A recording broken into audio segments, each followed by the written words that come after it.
Mesdames et messieurs, bonsoir et bienvenue à cette info de ce dimanche 21 mars 2021.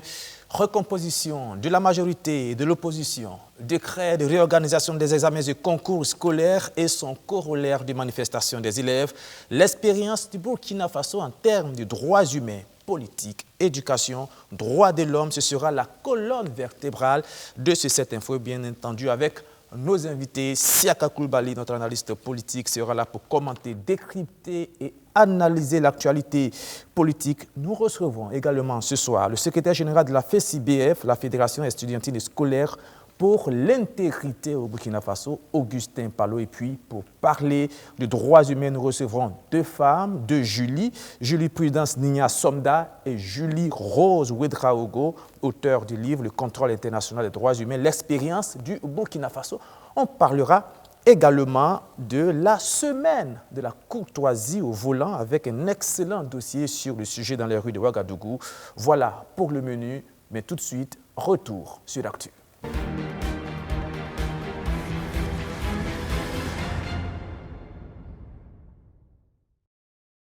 Et nous commençons en prenant la direction de la Côte d'Ivoire, précisément au nord du pays, où le Premier ministre Ahmed Bakayoko a été inhumé dans sa ville natale à Séguéla, des adieux chargés d'émotions. Grande mosquée de Séguéla, lieu de culte centenaire de la capitale du Ourodougou dans le nord-ouest. Y sont rassemblés de milliers de personnes venues porter en prière Ahmed Bakayoko, le défunt Premier ministre ivoirien avant sa mise en terre. Parmi l'assistante consternée, plusieurs officiels de l'État. À leur tête, le président de la République Alassane Ouattara. À ses côtés, celle qui perd son fils adoptif, la première dame Dominique Ouattara, visiblement assommée par ce coup dur, mais digne et résiliente face au décret divin. Mais il faut se résigner et confier l'illustre défunt à Dieu. 2 rakats sont faites dans ce sens.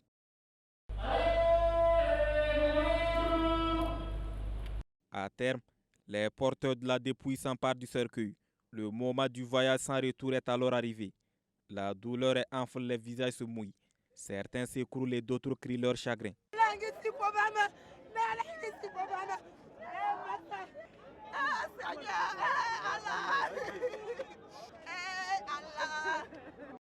Sans état d'âme, le cortège funèbre prend la route du ranch familial en trompe. Pas de quoi faire reculer les jeunes déterminés à accompagner leur mentor. Au bout d'une dizaine de minutes, le cortège arrive au ranch, là où repose Mayamay Aliou Bakayoko, géniteur du défunt. Il est suivi de celui du président Alassane Ouattara.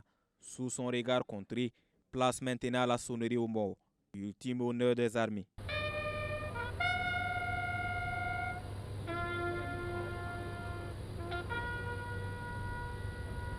Les notes se taisent et laissent la place aux porteurs qui prennent la route du caveau familial. Dans l'intimité, Ahmed Bakayoko y est inhumé. Auprès de ses géniteurs, il y repose à jamais à l'ombre de ses bonnes œuvres sur terre. Voilà, le Premier ministre ivoirien Ahmed Bakayoko conduit à sa dernière demeure. Comme vous venez de le voir, il est décédé le 10 mars dernier en Allemagne des suites d'un cancer. Siaka Koulibaly, bonsoir. Bonsoir. Ce sont des images tristes, un véritable déchirement, cette séparation définitive avec sa famille, mais aussi sa famille politique et tout un pays. Oui, tout à fait. C'est vraiment triste d'assister à cet enterrement. C'est une page également qui se tourne sur plusieurs volets. Le volet humain, donc la disparition de la personnalité elle-même. Aussi, quelqu'un qui avait été assez populaire sur les 20 années passées, son nom revenait très souvent à l'une ou l'autre occasion de la vie de la Côte d'Ivoire, soit au niveau du show business. Voilà. Donc Ahmed Bakayoko s'en est allé. Au plan politique, comme on l'a déjà commenté ici, c'est une page qui se tourne quand même, puisqu'il faisait partie des personnalités de premier plan du régime actuel, avec même une potentialité de remplacer le chef de l'État après son mandat. Donc c'est quand même une étape importante qui vient d'être franchie. On va observer de très près l'évolution de la situation politique en Côte d'Ivoire. Après Ahmed Bakayoko, quelle sera la marge de manœuvre de son regroupement politique, le RHDP, sans lui? Quelle sera aussi l'animation de la vie politique recomposée maintenant, puisque, comme on l'a déjà dit, l'opposition est en grande partie rentrée dans les institutions, au Parlement, et les élections municipales également vont se profiler, je crois, l'année prochaine. Donc, il y aura une nouvelle situation qui va se présenter. Comment Alassane Ouattara et le RHDP vont gérer donc cette étape sans Ahmed Bakayoko. Donc, ce sera une situation importante à observer. Il y aura donc une redistribution des cartes au sein de la majorité. Absolument. Est-ce qu'Alassane Ouattara, dernière question, a perdu là un pion essentiel de son régime? Mais bien sûr, il a perdu un pion essentiel. Quelqu'un qui avait une certaine surface politique, Ahmed Bakayoko, mais surtout qui avait de l'entrisme, qui avait des contacts un peu partout, notamment à cause de ses missions qu'il a eues avant d'arriver au premier niveau de l'État, au niveau du showbiz, au niveau des médias, etc.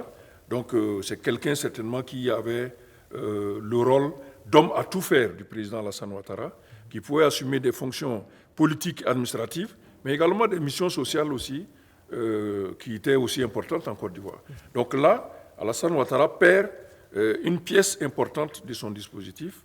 On verra bien comment il va lui-même se réorganiser pour combler le vide laissé par Ahmed Bakayoko. Vous parlez de réorganisation Séka Coulibaly, nous revenons au Burkina Faso pour parler justement d'organisation, de réorganisation au sein de la famille politique, du paysage politique burkinabé. Les choses se précisent de plus en plus, majorité ou opposition. Eh bien, le CFOP bat le rappel des troupes et ce, à travers une première rencontre avec les formations politiques concernées pour jeter les bases des futures actions à mener. De 32 partis au départ, les partis politiques qui se sont déclarés de l'opposition sont passés à 38 à la date du 18 mars 2021. Pour la toute première réunion qui fait office de prise de contact, une vingtaine d'entre eux ont répondu présents et quelques-uns se sont excusés. Certains se réclament de l'opposition non alignée. Mais avec Edi Komboyogo au CFOP, la dynamique enclenchée s'est formée une opposition unie afin d'être cette force de proposition dans la République. Nous avons fait appel à tout le monde. Je vous l'ai dit que nous avons invité tous les partis, y compris ceux qui se disaient de l'ONA, à venir. Nous avons eu, si vous voulez, pour ne pas le nommer, M. Soma, le professeur Soma, qui nous a dit qu'il était aujourd'hui à Abidjan, et qu'il allait rentrer et qu'il va envoyer ce soir un représentant. Nous n'avons pas exclu qui que ce soit. D'ailleurs, la Constitution ne connaît pas un autre cadre, notre organisation de l'opposition. Après plus de 2 heures d'échange, les choses commencent à se préciser en ce qui concerne la formation du cadre de concertation des partis politiques de l'opposition. Mais avant de poursuivre, les absents sont attendus. Nous attendons que les autres nous rejoignent. Cette réunion nous a permis également de discuter sur le fonctionnement du cadre de concertation. Nous irons jusqu'à mettre en place un règlement intérieur pour la prise de parole, pour montrer qu'être membre du cadre de concertation du chef de file de l'opposition n'est pas un assujettissement du parti au CDP ou à qui que ce soit. Il y a une liberté de parole. Sur les grandes questions, quand l'opposition prend une position et que l'on est ensemble, l'opposition est développée et défendue par tous. Je crois qu'avec les interventions des uns aux autres, ils sont prêts au combat, à mener une opposition républicaine. Une opposition prête au combat. Ce sont aussi là les attentes du docteur Ablassé Ouedraogo du parti Le Faso Autrement.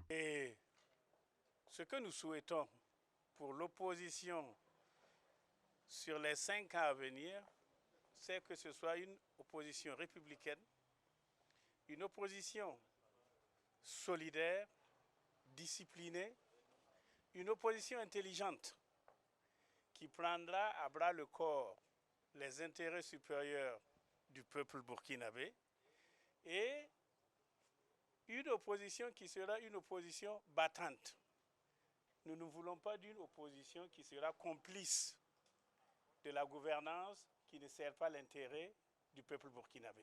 Et les priorités étant définies clairement, le CFOP n'attend désormais que la formalisation du cadre de concertation avant d'entamer le combat sur des sujets comme la réconciliation nationale, le report des élections municipales, la modification du code électoral, entre autres.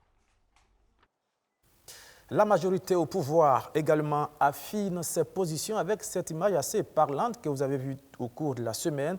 Un face-à-face Zéphirin Diabré et Simon Compaoré, non pas pour un duel, mais plutôt pour un duo.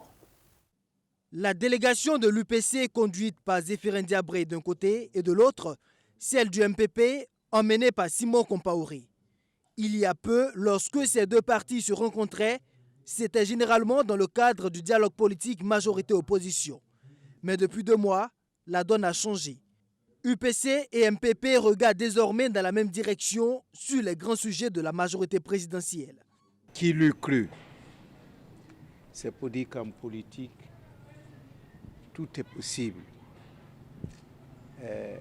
Nous avons eu des aventures diverses et voilà qu'on se retrouve pour cheminer ensemble, pour conjuguer nos efforts, nos intelligences, les mettre ensemble au service de la patrie. C'est aussi cela la politique. Les adversaires d'hier peuvent devenir les amis d'aujourd'hui, dit-on. D'ailleurs, pour le président de l'UPC, actuellement ministre de la Réconciliation nationale, il s'agit plutôt de retrouvailles entre anciens amis. Nous avons cheminé ensemble à l'ODPMT, ensuite qui est devenu CDP. Après, nous nous sommes séparés parce que moi, je suis parti créer un parti qui s'appelle l'UPC. Et nous avons commencé à nous combattre. Mais vous êtes témoin qu'en 2014, eux aussi ont quitté leur maison.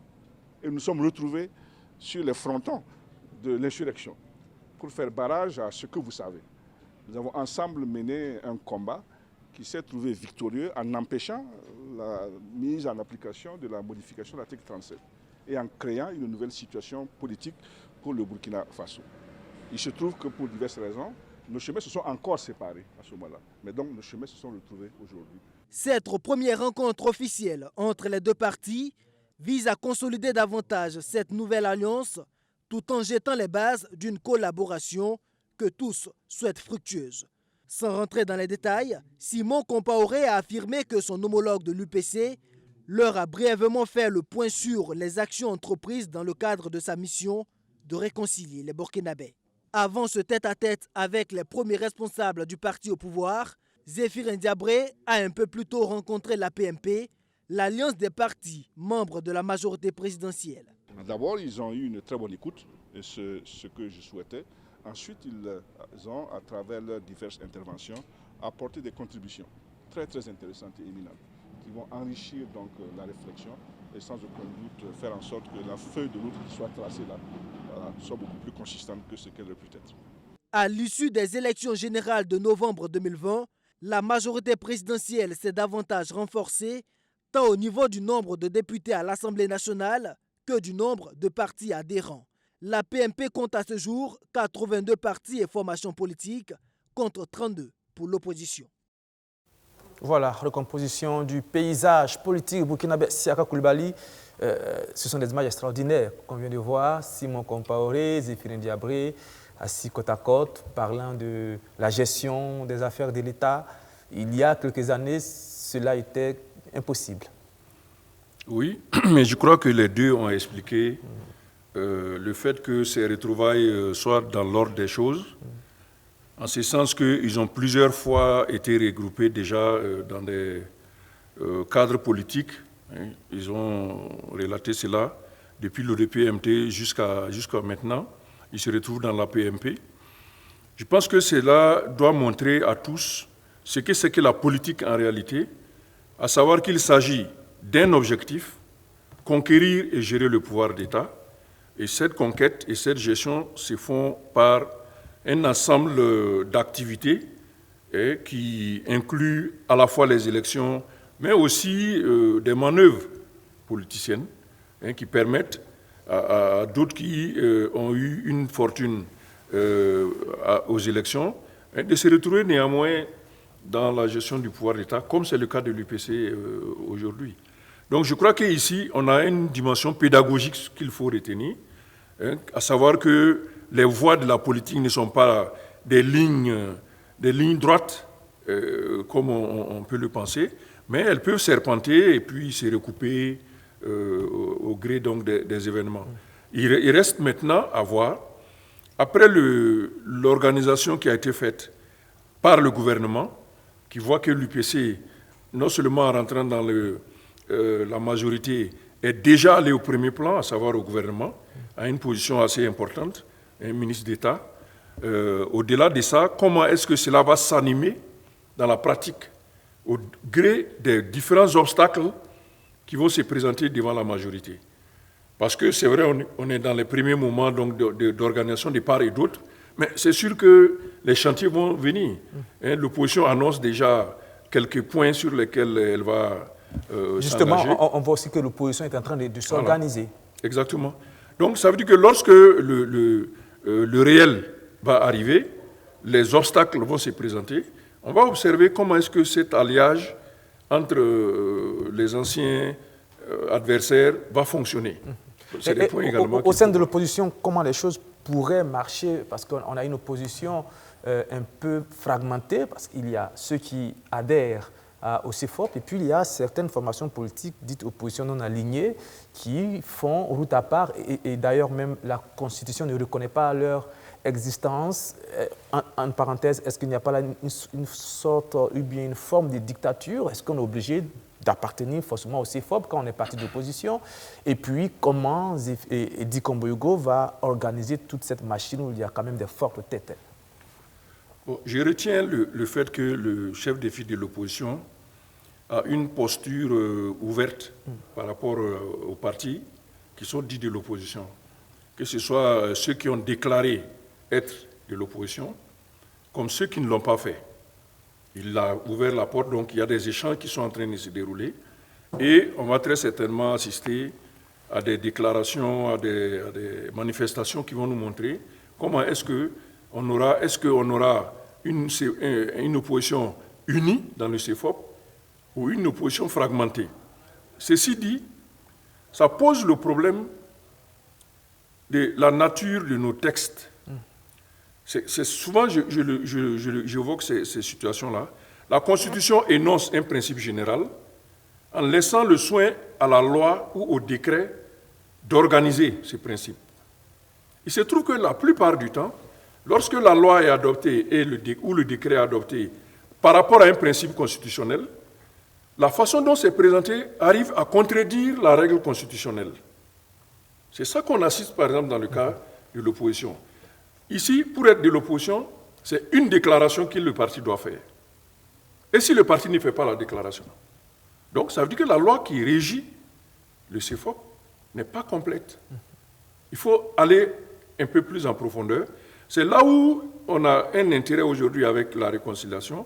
L'un des volets qui porte sur la production d'un pacte républicain va inclure toutes ces questions liées à l'État. Donc, il va peut-être y avoir une relecture de la loi de l'opposition, une relecture de tout ce qui porte sur le statut des partis politiques pour harmoniser ces questions-là. De sorte qu'à l'issue de ces relectures, on ait une situation harmonisée. Dans un sens ou dans l'autre, je ne dis pas comment ça doit se passer, mais il faut que ce soit harmonisé. Dernière question sur ce sujet. On constate, on vient de le voir, qu'il y a des allées et venues de part et d'autre. On va tantôt à l'opposition, on vient dans la majorité. Est-ce que ces gestes, ces départs et ces retours ne sont pas de nature à créer peut-être le trouble dans les têtes des militants qui peut-être ne comprennent rien dans tout ce qui se passe? On est tantôt de la majorité, tantôt de l'opposition. Est-ce qu'aujourd'hui la politique est faite par des gens qui sont animés d'une conviction ou bien c'est au gré des intérêts personnels et du pouvoir qu'on cherche à tout prix? Moi, je pense que le fait qu'un parti politique change de position relève de la normale. Parce que quand on parle de l'animation de la vie politique, ça inclut ces questions-là. Et comme l'action des partis se passe autour d'un certain nombre de points, ces points-là évoluent. Donc, une fois que les points évoluent, c'est tout à fait possible qu'on retrouve le parti en train de changer effectivement de positionnement.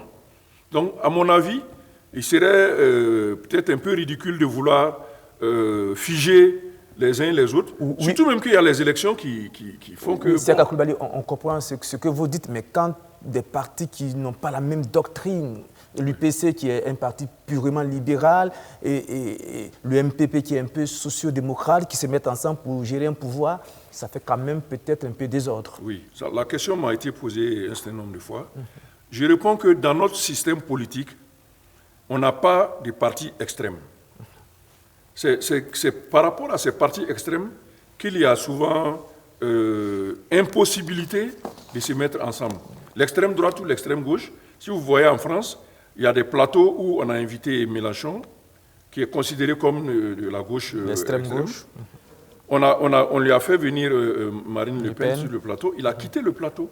Parce que pour eux, c'est impossible qu'ils s'asseyent ensemble. Nous, la position, c'est très tranché. Voilà. Nous, on n'a pas ces partis d'extrême dans notre système politique. Et quand vous analysez les lignes idéologiques, l'UPC est social-libéral et le MPP est social-démocrate. Donc, quand vous allez prendre les points qui forment la ligne idéologique, vous trouverez il y a des points de jonction. Il y a des points de jonction entre les deux. Donc, il n'y a pas un grand scandale en fait à ce qu'ils se retrouvent. Ça, c'est du point de vue de la question des idéologies. Merci, Siaka Coulibaly. Et nous ouvrons maintenant notre page éducation. Nous nous rendons d'abord à l'université Nazi Boni de Bobo-Dioulasso, où les étudiants de la promotion 2018 et 2019 de la filière sciences et biologie attendent toujours et encore les résultats du premier trimestre, tenez-vous bien, de leur première année, alors qu'ils devaient être en troisième année d'université. Un retard académique absolument surréaliste contre laquelle ils ont manifesté. Des étudiants de la promotion 2018-2019 en sciences biologie de l'université Nazi Boni manifestent contre le retard académique enregistré par leur promotion depuis leur arrivée à l'université. Selon le délégué de la promotion, c'est le 23 avril 2019 qu'ils ont effectué leur entrée académique. Au 19 mars 2021, ils disent n'avoir pas encore achevé la première année. La première année qui est composée de la session normale du S1 et la session de rattrapage et S2 normal et S2 rattrapage. Mais jusqu'à présent, on n'a qu'un seul résultat, la session normale du semestre 1. Mais nous avons entamé des dialogues avec nos différents administrateurs, que ce soit le directeur, la coordinatrice, le directeur adjoint. On a même eu à faire une marche l'année dernière, puisque rien ne bougeait. Et à l'issue de nos marches, ils nous avaient promis qu'ils vont tenir compte de nos revendications.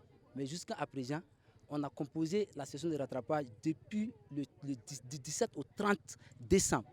Et on nous avait promis que les résultats de la session de rattrapage du semestre 1 allaient sortir le 15 janvier. C'est ce que la coordinatrice nous a dit. Et nous, on a patienté jusqu'au 19 mars. Et quand on essaie de les rappeler qu'on attend toujours les résultats, ils nous disent de patienter. Des étudiants à bout de patience qui manifestent donc leur ras-le-bol aux autorités administratives de l'université. La nouvelle coordinatrice qui est là, quand on essaie de rentrer en contact avec elle, elle ne veut pas nous écouter.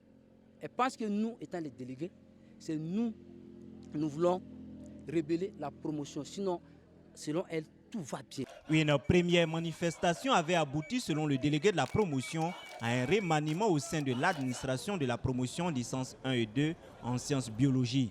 Un remaniement qui est pour l'heure sans effet, déplore-t-il. On patiente, jusqu'à présent rien. On a même des copies qui ont fait 1 an, les copies du semestre 2. Il y a des devoirs qu'on a composés en janvier. Et ces copies, on a reçu ça en février. Et il y a des copies jusqu'à présent qu'on n'a pas encore reçues. Plus qu'une année. Franchement, ça ne peut pas assurer la tâche. C'est mieux qu'elle démissionne. Après cette marche aujourd'hui, dès la semaine à venir, s'il n'y a rien, nous allons continuer toujours à sortir. Après ce mouvement de protestation, une rencontre se serait tenue entre les manifestants et la coordinatrice licence 1 et licence 2 en sciences biologie de l'université Nazi Boni. Un face-à-face à l'issue duquel promesse a été faite de publier dès la semaine prochaine les résultats des examens d'après les étudiants. Nos tentatives d'avoir la réaction de la coordinatrice licence 1 et 2 en sciences biologie de l'université Nazi Boni sont pour le moment restées sans suite. Encore une autre manifestation, cette fois-ci, ce sont les élèves qui s'y sont mis. Cela s'est déroulé à Ouagadougou, tout est parti 5 décrets pris en Conseil des ministres réorganisant les examens et concours scolaires. Eh bien, cela a provoqué la colère au sein des élèves. Ils ont manifesté dans les rues de la capitale en début de semaine. Le mardi, ils sont une centaine d'élèves qui ont bloqué, pris d'assaut l'échangeur de l'Est, empêchant une bonne circulation pendant 2 heures. Ce sont eux les maîtres des lieux ce matin. Les élèves ont régné d'une main de fer ce mardi sur l'échangeur de l'Est à Ouagadougou. Ils décident des usagers qui peuvent passer les barrières entre barricades, expressions de ras-le-bol, menaces de violenter les usagers et leurs engins, et même des séances de récréation. Ils protestent contre les nouvelles réformes adoptées en Conseil des ministres du 10 mars dernier. On n'est pas content parce qu'on a dit qu'il n'y a pas un second tour. Toi, tu fais quelle classe? Je fais la 4e. C'est parce que je ne suis pas content parce qu'on a dit que les 3e, il n'y a pas second tour. Impossible d'avoir une explication claire en lien avec les motifs de cette manifestation. En tout état de cause, c'est depuis hier que les élèves de la capitale burkinabé sont en mouvement de protestation contre les 5 décrets adoptés pour réformer les examens scolaires. Quand certains désapprouvent la décision de rattacher désormais l'office du baccalauréat au ministère de l'Éducation nationale, d'autres disent non à l'annulation du second tour au BEPC et à la fin du système du sujet au choix à certaines épreuves de l'examen du BEPC. Malheureusement, il nous a été impossible d'apporter plus de précisions sur cette affaire. Les décrets n'ont pas été rendus publics. C'est donc l'omerta totale sur la question. Au ministère de l'Éducation nationale, on est muet pour l'instant. Le département du professeur Waro annonce plutôt une conférence de presse co-animée avec son collègue du ministère de l'Enseignement supérieur qui n'aura plus justement la charge de l'organisation du baccalauréat à partir de 2022. Des manifestants qui ont reçu le soutien et l'appui de la FESIBF en conférence de presse, la Fédération estudiantine et scolaire pour l'intégrité au Burkina Faso s'est dite inquiète sur les véritables implications qu'auront ces 5 décrets. La FESIBF qui a également évoqué d'autres problèmes scolaires au cours de cette rencontre avec la presse. Après la marche des élèves pour désapprouver les réformes qui touchent le baccalauréat, ce sont les organisations estudiantines qui se lancent dans le débat. Ce matin, face à la presse, la FESIBF n'y est pas allée avec le dos de la cuillère pour dénoncer l'absence de communication autour de cette question qui divise les acteurs de l'éducation. La Fédération estudiantine et scolaire pour l'intégrité au Burkina Faso s'interroge. Cette partie-là. Et nous restons sur notre soif. Quel sort réservé à ces bacheliers-là? Est-ce qu'il y aura des tests pour venir à l'université? Est-ce que celui qui a un bac, qui fait un test pour l'université, la filière qu'il va demander, est-ce qu'il sera orienté dans cette filière-là? Et en ce qui concerne les étudiants qui vont venir de la diaspora, parce que chaque année, le Burkina Faso reçoit aussi d'autres bacheliers venant de l'extérieur. Et si ces bacs-là sont reconnus sur le plan reconnus par l'enseignement supérieur là-bas, est-ce que ces étudiants-là vont être orientés de façon normale dans nos universités? Il y a toutes ces questions qui restent à poser. Les élèves sont en manifestation aujourd'hui. Nous les soutenons. Il faut dire clairement, nous les soutenons parce que c'est une action, il faut vraiment donner des réponses à ces questions-là. On ne peut pas s'emballer ou bien s'engager dans une situation où on ne sait plus où on va. Et l'avenir des parents qui mettent les enfants à l'école, qui n'ont pas d'argent pour payer les grandes écoles pour les enfants, et qu'est-ce qui devient ces élèves-là et qu'est-ce qui devient ces parents-là? Tout comme la réforme du baccalauréat, cette autre question fait couler beaucoup d'encre et de salive. Les inscriptions en ligne sur la plateforme Faso Campus auraient exclu des étudiants. On parle de 500 bacheliers qui n'ont pas pu effectuer leur orientation. Nous allons continuer les négociations et si ces voies sont épuisées, comme la FESIBF a pour coutume aussi de trouver d'autres moyens, nous allons trouver d'autres moyens aussi pour nous faire entendre jusqu'à ce que ces étudiants puissent trouver le chemin de l'école. Ici, le constat est clair, 500 bacheliers dans la nature, qu'est-ce qu'ils deviennent? On apprend que même l'année prochaine, ça sera difficile pour eux d'être orientés. Donc ces étudiants-là, c'est comme si ce sont des étudiants qui ont eu le bac et qui n'auront plus le chemin de l'école. Pour nous, c'est déplorable. Il va falloir forcément que le ministère de l'Enseignement supérieur trouve une solution à ce problème-là de façon rapide pour ne pas aussi que le banditisme s'agrandisse au niveau du Burkina Faso. À l'ordre du jour de cette rencontre avec la presse également, la fâcheuse question des APE. C'est ainsi que nous avons obtenu une note du ministère de l'Éducation nationale qui rappelait qu'aucun élève ne doit être renvoyé d'une école pour n'avoir pas pu payer les frais de cotisation de cette association.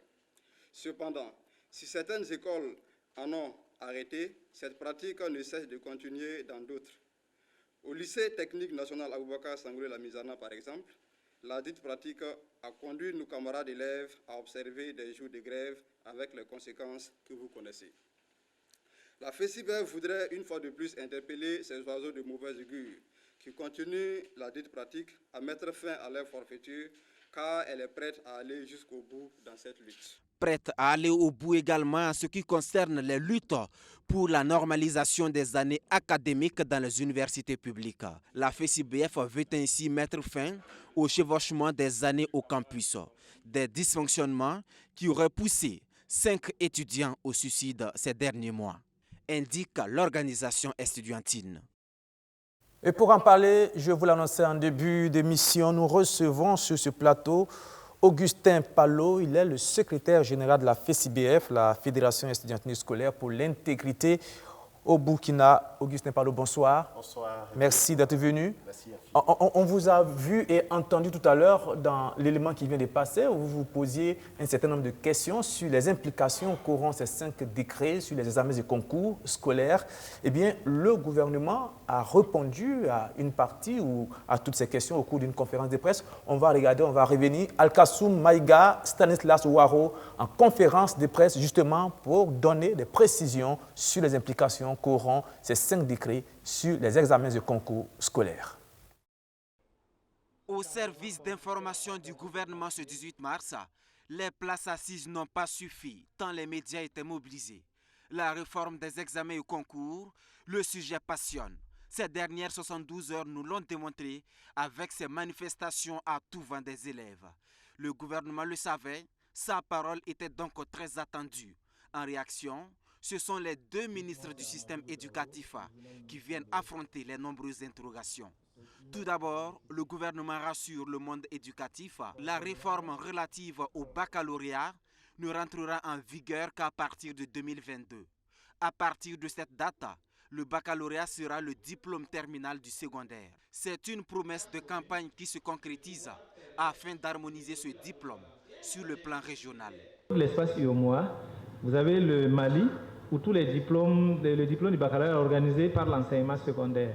Au niveau de la Côte d'Ivoire, c'est organisé aussi par le ministère en charge de l'enseignement secondaire, au niveau du Bénin.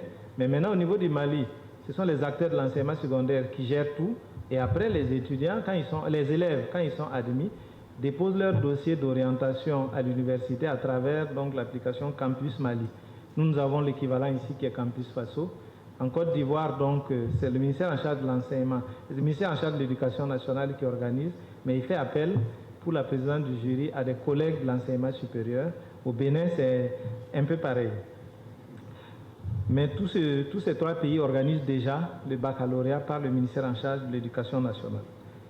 Alors, j'aimerais aussi, pour ce qui est de l'accès à l'université, le ministre viendra aussi repréciser, rassurer les acteurs de l'éducation que les modalités d'accès à l'université ne compteront pas de changements comme c'est le cas dans les pays que j'ai cités comme le Mali, la Côte d'Ivoire et le Bénin. Le baccalauréat transformé en un diplôme terminal du secondaire n'est en réalité qu'une manière de rendre à César ce qui appartient à César. Donc, pour ce qui est de l'organisation du baccalauréat par le ministère en charge de l'éducation, il convient de relever déjà que tous les programmes d'enseignement et de formation sont élaborés, validés et mis en œuvre dans les classes au niveau de l'enseignement secondaire par les acteurs du ministère en charge de l'éducation. Les encadreurs pédagogiques, ils s'occupent de tout ce qui est réforme et conception de curricula. Les enseignants, donc c'est l'administration des contenus, l'administration scolaire qui suit. Et ces acteurs-là, ce sont eux qui travaillent à la production des différentes épreuves qui sont administrées pendant l'examen. Ce sont eux qui assurent aussi la correction des copies, la supervision pédagogique de l'examen. Alors au niveau de l'office du baccalauréat, la présidence du choix des sujets, en principe, est gérée par les enseignants-chercheurs, mais aussi par les inspecteurs de l'enseignement secondaire pour les disciplines pour lesquelles il n'y a pas de spécialité. Contrairement à ce qui a motivé plusieurs manifestations d'élèves dans les rues, le baccalauréat ainsi que le BEPC et ses équivalents garderont bel et bien le format de second tour. Donc, pour assurer l'ensemble de la communauté éducative que les seconds tours des examens du BEPC et du baccalauréat ne sont pas supprimés, contrairement à ce que certains essaient de véhiculer comme rumeur. Donc il n'en est rien du tout. Et en résumé, les innovations apportées dans l'organisation des examens et concours se justifient. Et le fait que le ministère en charge de l'éducation organise l'examen du baccalauréat n'a aucun impact ni sur la qualité, ni sur l'accès des lauréats à l'université et à toute autre structure au Burkina comme ailleurs. En plus du premier diplôme universitaire qui fait l'objet de réformes, les examens du CEP, CAP, BEP et BEPC sont réformés. Au niveau du BEPC, 3 innovations sont apportées. D'abord, il est institué désormais une commission DPS en lieu et place des jurys qui administrera cette épreuve. En outre, la charge de l'organisation de l'examen revient aux directions provinciales de l'éducation en lieu et place des directions régionales. L'autre changement vient supprimer le système des 2 sujets au choix pour un sujet unique en histoire-géographie et en sciences de la vie et de la terre. Par ailleurs, il sera pris un décret portant institution des concours scolaires. Ce texte est une première au Burkina Faso, indique le professeur Warou. Voilà, conférence de presse de précision des 5 décrets signés en Conseil des ministres et qui ont mis le feu aux poudres et qui ont amené les élèves à manifester dans les rues de Ouagadougou. Augustin Palot, vous avez entendu, vous avez vu, vous avez eu la réponse à vos questions? Non, nous n'avons pas eu des réponses à nos questions. Ah oui? Parce que là, il est dit par cette conférence de presse du gouvernement que le bac sera organisé par le MENA et le bac sera le dernier diplôme du secondaire et ce ne sera plus un diplôme universitaire. Et en même temps, dans cette même conférence de presse, on nous fait comprendre que le bac au Mali, en Côte d'Ivoire, au Bénin, est organisé par le ministère de l'Éducation nationale, ce qui n'est pas vrai. Ah bon? Je prends l'exemple de la Côte d'Ivoire. Jusqu'à présent, parce que nous sommes de structures qu'on regroupe l'ensemble des structures syndicales de l'Afrique, où nous communiquons aussi avec nos camarades qui sont dans ces autres pays-là. Jusqu'à présent, le bac en Côte d'Ivoire est organisé par la DECO, la Direction des examens et concours de Côte d'Ivoire. Qui relève d'une direction de la fonction publique, puisque c'est 3 ministères qui organisent le bac en Côte d'Ivoire. Il y a la direction des examens et concours, il y a l'enseignement supérieur, il y a le MENA. Pareil comme au Burkina, comme ça se faisait, mais ici c'était avec l'enseignement supérieur et le MENA, puisque le MENA a toujours participé à l'examen du baccalauréat. Parce que ce sont eux qui proposaient les sujets, ce sont eux qui sont les surveillants, ce sont eux qui corrigent les sujets. L'enseignement supérieur venait juste poser sa signature sur les diplômes des élèves, ce qui les amenait directement au campus. Ici, il faut voir aussi comment le bac est né. Le bac est né en 1808 par Napoléon, qui a organisé tous ces pays francophones aujourd'hui qui organisent le bac. Napoléon a mis ce principe en place pour permettre aux élèves qui ont le bac pour venir à l'université de passer un examen. Et cet examen-là, c'est le baccalauréat qui détermine l'accès direct à l'université, qui est comme un passeport pour tous les élèves qui ont le bac d'avoir accès directement dans l'université. Où se pose le problème au niveau des 5 décrets qui ont été pris par le gouvernement? L'accès à l'université avec le baccalauréat n'a pas été remis en cause. Oui, l'accès à l'université, c'est ce qu'on dit à chaque moment. Nous signons toujours des réserves que nous posons. On a parlé dans nos conférences de presse où il y a plus de 500 bacheliers qui n'ont pas été orientés. On va parler de ces 500 bacheliers, mais parlons des tests qui ont été pris. Est-ce qu'avec ces 5 décrets, l'accès à l'université est permis avec le baccalauréat? Nous, pour le moment, nous remettons toujours nos réserves sur l'organisation du baccalauréat qui revient au MENA. Est-ce que ce ne sera plus le premier diplôme universitaire, comme ils l'ont dit dans cette conférence de presse. Et en même temps, on nous dit que quand les étudiants, les élèves auront le baccalauréat, pourront s'orienter sur Campus Faso pour venir à l'université directement. Mais nous nous posons la question, si ce n'est pas le premier diplôme universitaire, comment les étudiants seront orientés maintenant dans les universités? En fait, cette question reste toujours posée. Et nous avions que depuis longtemps, les gens ont l'intention de limiter le nombre d'étudiants qui vont venir à l'université. Est-ce que ce n'est pas cette démarche-là qui a commencé? Donc, nous posons beaucoup de questions, nous avons beaucoup de réserves sur ces questions. Est-ce que le fait que le baccalauréat ne soit pas le premier diplôme universitaire est une décision qui vient uniquement du Burkina Faso? Pour le moment, c'est le Burkina Faso, hein. Parce que le bac, même dans son origine, c'est le premier diplôme universitaire. Maintenant, si le Burkina Faso veut organiser un bac qui appartient au Burkina Faso, c'est un bac du Burkina Faso. Sinon, pour le moment, le baccalauréat, un Burkinabé peut avoir le baccalauréat qui a l'argent qui va amener son enfant à aller étudier en France. Et là-bas, on reconnaît le baccalauréat comme le premier diplôme universitaire. Mais cet étudiant qui arrive en France, comment il a accès à l'université? Est-ce qu'on peut lui demander de repasser nos bacs français? Mais selon le ministère, et les deux ministres qui ont fait leur conférence de presse, cette décision de faire du baccalauréat le premier diplôme, le dernier diplôme secondaire, émane de textes venus de l'UEMOA. Bon, qu'on nous montre ces tests-là, parce que jusqu'à présent, nous, on ne connaît pas ces tests, on ne voit pas ces tests, parce que les pays même qu'ils ont cités, ces pays continuent d'organiser le baccalauréat avec l'enseignement supérieur, notamment la Côte d'Ivoire que je maîtrise bien, et le Bénin c'est toujours pareil, le Mali c'est toujours pareil. Quand on nous amène ces tests-là qui disent que dans l'espace UEMOA, voilà comment le bac est organisé désormais. Pour le moment, nous on n'a pas vu ces tests-là. Même dans cette conférence de presse qu'ils ont parlé des tests, je pense qu'aucun test n'a été présenté, aucun article aussi de l'UEMOA n'a été cité dans cette conférence de presse. Voilà, donc nous gardons toujours... J'ai lu une phrase qui a été dite au niveau de la déclaration liminaire. La perspective d'une harmonisation du baccalauréat et des programmes d'enseignement secondaire général dans les États membres de l'Union économique monétaire ouest-africaine sera aussi facilitée par le fait que les structures en charge de la gestion des curricula sont au MENA-PLN, au niveau de l'espace UEMOA. Le Mali, le Bénin, la Côte d'Ivoire présentent déjà un modèle d'organisation du baccalauréat entièrement assuré par le ministère en charge de l'enseignement secondaire. Ça, moi, vous remettez tout cela en cause? Nous, à notre niveau, en tout cas, nous remettons cela. Alors, revenons sur ce que vous reprochez à ces textes. Qu'est-ce que vous reprochez concrètement à ces textes? Pour nous, ces textes sont venus pour limiter l'accès aux universités. Ça, c'est clair, vous allez le constater. Qu'est-ce que vous permettez de dire ça? Puisque les deux ministres de l'Éducation nationale et de l'enseignement supérieur disent que l'accès à l'université n'est pas restreint avec cette organisation du baccalauréat. Aujourd'hui, si les enseignants de l'université disent qu'eux ne reconnaissent pas les élèves qui ont le bac qui vont venir à l'université, qu'est-ce qu'on fait? Est-ce que les enseignants de l'université, pardon Augustin Palot, ils ne prennent pas des décisions d'elles-mêmes? C'est l'État qui fixe les règles du jeu. Je vous dis, c'est parce que les élèves... Et l'État dit qu'avec le baccalauréat organisé par le ministère de l'enseignement secondaire, on a droit à une inscription à l'université. Je vous dis, cette conférence de presse est venue comment? C'est parce que les élèves ont manifesté. Les élèves ont commencé à barricader les voies. C'est parce que la Fédération estudiantine et scolaire protectée au Burkina Faso a mené une conférence de presse où le gouvernement s'est vu dans l'obligation de communiquer sur cette question du baccalauréat. Et ce qu'on vous donne ici, ça c'est une déclaration de presse, une déclaration liminaire. Et cette déclaration-là, est-ce qu'il y a des décrets qui sont surtout préalables pour informer les élèves ou bien les étudiants? Désormais, voilà comment les choses seront organisées. Pour nous, ce sont des choses qui sont faites dans la précipitation pour donner une information à l'opinion publique, pour dire que réellement, voilà ce qui est en train de se passer. Et jusqu'à aujourd'hui, et pendant cette conférence de presse, je pense bien que les ministres m'ont dit qu'ils sont en train d'élaborer les tests pour amener le baccalauréat de l'enseignement supérieur au niveau du MENA. Ça a été dit à cette conférence de presse, c'est-à-dire que rien n'est préalablement préétabli. Donc, maintenant, ils sont en train de s'organiser. Premier reproche que vous faites à ces textes, ça veut dire que vous estimez qu'avec ce texte, il y aurait des difficultés pour l'accès des bacheliers avec cette organisation à l'université. Ce sont les doutes que vous émettez. Évidemment. Deuxième reproche que vous faites à ces textes?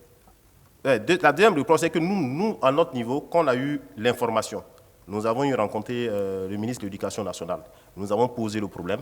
Voilà la situation. Est-ce que nous peut avoir des informations sur l'organisation du baccalauréat qui vient au niveau du MENA? Ils disent que c'est un programme du président de la République, donc ils sont en train de mettre en œuvre. Nous avons rencontré l'office du baccalauréat. Et dans l'office du baccalauréat, nous avons posé la question. L'office du baccalauréat nous dit qu'ils n'ont pas reçu d'informations qui transfèrent le bac au niveau du MENA. C'est-à-dire qu'il y a un problème de communication déjà qui est là. Ça, c'était la semaine passée. Et non, la semaine passée, autant pour moi, la semaine passée que nous avons rencontré l'office du baccalauréat. Et la semaine qui a suivi, nous avons mené notre conférence de presse pour interpeller l'opinion publique sur cette question. Et le surlendemain, nous voyons une conférence de presse du gouvernement qui nous dit maintenant comment les choses vont s'organiser. Pour nous, c'est ça les choses qui sont faites dans la précipitation. Sinon, elle est là à avoir des tests qui établissaient clairement ces choses-là. Donc, deuxième reproche, vous estimez que les tests ne sont pas assez clairs? Clairement, ce n'est pas assez clair. Oui, troisième, vous avez d'autres reproches encore? Non, pour le moment, on se limite à ça. Donc les deux reproches, c'est l'accès à l'université avec ce bac, oui. Et puis les tests qui ne sont pas assez clairs. Oui. Mais on a entendu certains élèves au cours de la manifestation qui disaient qu'on allait supprimer le deuxième tour au BPC, au baccalauréat, alors qu'il n'en était rien. Mais évidemment, quand il y a des choses qui se disent dans des coulisses et qu'il n'y a pas une information claire dessus, mais les élèves ont le droit de se poser toutes ces questions. Si les élèves n'avaient pas manifesté, est-ce qu'ils allaient avoir cette conférence de presse du gouvernement? Les élèves étaient dans les doutes. Donc les élèves avaient le droit de manifester. Aujourd'hui, pour avoir ces réponses à ces questions-là, pour dire que le second tour n'est pas supprimé. Mais les élèves disaient aussi que le sujet au choix, puisqu'il y avait 2 sujets au niveau du BPC, il n'y aura plus de Cela a été confirmé. Mais ça a été confirmé. Donc qu'est-ce qui prouve que comment on appelle ça, le second tour n'était pas aussi proposé par ce gouvernement? Alors, est-ce Mais qu'il n'y a c'est pas ça eu... les choses, parce qu'ils ont vu la manifestation des élèves et qui a poussé aussi le gouvernement à revenir aussi peut-être sur des positions. D'un autre côté, est-ce qu'il n'y a pas eu aussi une forme de manipulation de ces élèves pour les initiateurs de ces différentes manifestations? Une manipulation pour son propre intérêt, on ne pense pas qu'on peut être manipulé par qui que ce soit. Parce que la majorité des élèves qui sont sortis, si vous avez remarqué, sont des élèves qui sont dans les écoles publiques. Et ces écoles publiques-là, je ne vais pas dire que c'est les enfants des pauvres, mais c'est les enfants des personnes qui n'ont pas assez de moyens pour se payer une école de luxe pour mettre les élèves. Donc si les élèves sont sortis, qu'on pense que c'est une manipulation, d'ailleurs même, c'est ce qui est toujours dit quand il s'agit d'une manifestation des élèves ou des étudiants, il faut regarder aussi la lutte que les élèves amènent et pourquoi ils mènent cette lutte-là. Si la lutte est noble, il faut vraiment soutenir ces élèves-là. Oui, ce n'est pas une manipulation. Les luttes sont nobles quand les raisons pour lesquelles on fait les manifestations sont des raisons qui sont avérées. Mais quand on descend dans les rues et qu'on bloque la circulation pendant des heures pour une question qui n'est pas vérifiée, c'est-à-dire qu'il n'y allait plus avoir le second tour au BPC au baccalauréat, il y avait d'autres raisons qui étaient justes, mais cette raison, elle était fausse. Oui, ici... Pourquoi est-ce que les initiateurs de cette manifestation n'ont pas attendu d'avoir toutes les informations à leur possession avant d'engager les manifestations? Il faut comprendre... C'est cela aussi la question. Les élèves vont à l'école. Ils vont à l'école pour un enseignement. Et on les dit, à l'école, voilà comment les choses se passent. L'enseignant est censé venir donner la connaissance. Le proviseur, tout cela, les conseillers donnent aussi des connaissances aux élèves en les conseillant. Quand il y a un décret qui est pris, logiquement, ça doit être publié, avec tous les détails. Absolument, absolument, on est d'accord là-dessus. Rien n'est publié. Mais dans les classes, les rumeurs, on voit déjà sur les réseaux sociaux qu'on parle de nouveaux décrets. Donc il fallait que les élèves sortent pour comprendre ce décret-là. C'est ce qui les a mis dans la rue. On n'est pas d'accord avec le fait qu'ils ont barricadé les voies, mais la manifestation était légitime. En effet, on est d'accord, il y a eu un véritable retard à l'allumage au niveau du gouvernement pour expliquer un peu le contenu de ces décrets. Et comme vous le dites, les choses ne sont pas encore suffisamment claires, il n'y a pas eu assez de communication. On attend qu'il y ait assez de communication. On invitera dans les prochains jours le ministère en charge de l'Éducation nationale et de l'enseignement supérieur pour essayer de comprendre les tenants et les aboutissants de ces textes pour que l'opinion publique burkinabé et les acteurs de l'éducation soient véritablement fixés. On a entendu vos réserves sur le baccalauréat, sur la clarté de ces textes. Venons-en maintenant à ces 500 étudiants qui n'ont pas pu être orientés. Qu'est-ce qui s'est passé, Augustin Palot? Il faut dire qu'en septembre, il y a eu la première session d'orientation des bacheliers 2020. Et ces bacheliers se sont orientés sur la plateforme Campus Faso. Il faut rappeler qu'à l'époque, en septembre, c'était uniquement que les bacheliers nationaux qui ont pu s'orienter. Après, il y a eu une deuxième session en fin septembre pour les bacheliers de la diaspora qui ont aussi effectué leur orientation. Les choses sont poursuivies. Il y a une dernière session d'orientation qui s'est déroulée dans le mois de novembre. Et là, comme nous l'avons dit dans notre déclaration liminaire, c'était une orientation qu'ils ont faite sans tenir compte des bacheliers de la diaspora. Ici, nous avons suivi la conférence de presse. Attendez, vous allez poursuivre. Les 500 bacheliers qui n'ont pas pu être orientés sont des bacheliers de la diaspora? La majorité sont les bacheliers de la diaspora. Poursuivez. OK. Nous avons suivi la conférence de presse des ministres qui disent que la majorité des bacheliers qui ne sont pas orientés sont des fraudeurs. Il faut expliquer les choses. Pour ceux qui ont eu la chance, ou bien ceux qui ont fait les études en Côte d'Ivoire, savent que pour la Côte d'Ivoire, quand on va au bac, il faut forcément avoir la moyenne de classe. Il faut forcément avoir, comment on appelle ça, la moyenne de classe, il faut forcément avoir la moyenne de conduite avant d'aller passer le bac. Quand tu as le bac, on considère la moyenne de classe comme la moyenne d'orientation. Pour orienter à l'université Félix-Houphouët-Boigny, il faut forcément avoir une moyenne de classe pour avoir accès à l'université Félix-Houphouët-Boigny. Généralement, on demande 11 ou 12 de moyenne. C'est par rapport à cette moyenne-là qu'on oriente les élèves au niveau des universités publiques de la Côte d'Ivoire. Maintenant, sur Campus Faso, quand tu vas te renseigner pour t'orienter, on demande de mettre la moyenne générale. La moyenne générale pour l'élève qui a fait le bac en Côte d'Ivoire, il s'est dit que la moyenne générale, c'est la moyenne qu'on demande pour être orienté à l'université Félix-Houphouët-Boigny. Donc, en même temps, il renseigne sa moyenne de classe, ce qui est différent de la moyenne du bac, qui peut être 201 points ou 203 points, qui peut être 10. Et quand l'élève renseigne ses moyennes qu'il a eues en classe, automatiquement, la plateforme l'accepte. Et pendant les tris des orientations, on trouve que l'élève a fraudé. Et automatiquement, on l'écarte des étudiants qui ont demandé à être orientés à l'université. Ce sont ces étudiants qu'on appelle des fraudeurs, ce qui n'est pas vrai. On nous dit que depuis 2018, la plateforme existe. Mais demandez si, après 2018, si des étudiants n'ont pas été chassés des universités, parce qu'ils avaient cru que la moyenne qui était demandée, c'était la moyenne des classes. Il y a un journaliste qui a posé la question, que j'ai suivi de Tweet TV, et qui a même posé la question, mais il y a une fille qui est bac 2018, qui a été chassée de la médecine parce qu'elle a donné d'autres renseignements, elle a donné plutôt sa moyenne de classe au lieu de donner sa moyenne du baccalauréat. Donc c'est un peu ça le souci. Il va falloir que sur la plateforme, qu'on essaie de corriger cela. Parce que ceux qui font le bac au Burkina Faso, quand tu finis le bac, tu peux avoir 2 de moyenne. Alors, est-ce que... Oui, allez-y, terminer rapidement. Tu peux avoir 2 de moyenne en classe, mais au baccalauréat, tu peux te trouver avec 11 ou 12 de moyenne. Voilà. Est-ce que le problème a été relevé? Oui, nous avons entamé toutes les démarches. Qu'est-ce qu'a dit le ministère de l'Enseignement supérieur? Nous avons d'abord rencontré la DGSUP, la directrice générale des enseignements supérieurs, celle qui s'occupe même d'orientation. Oui. Qu'est-ce qu'on vous a dit? On nous a dit que le problème allait être résolu. Vous allez trouver une solution à ce problème. Et quelle solution on vous a proposée? Mais jusqu'à présent, rien. Nous avons fait des listes. Nous avons fait des listes des étudiants qui ne sont pas orientés. Nous avons amené au ministère de l'Enseignement supérieur pour qu'on trouve solution pour ces élèves, pour ces étudiants-là. On nous fait savoir que ça allait être traité. Dans cette conférence de presse, on a vu que le ministre a dit qu'il y a 2 personnes qu'ils ont trouvées qui n'étaient pas... Selon le ministre de l'Enseignement supérieur, on a demandé à ces élèves-là, ces futurs étudiants, de revenir, remettre leur moyenne du baccalauréat et que personne n'est venu. Pour le respect que j'ai pour le ministre, je ne vais pas dire ce que je dois dire. Hein, il faut dire on comprend. Parfois, il y a des silences qui parlent fort. Personne n'a été appelé pour venir s'orienter.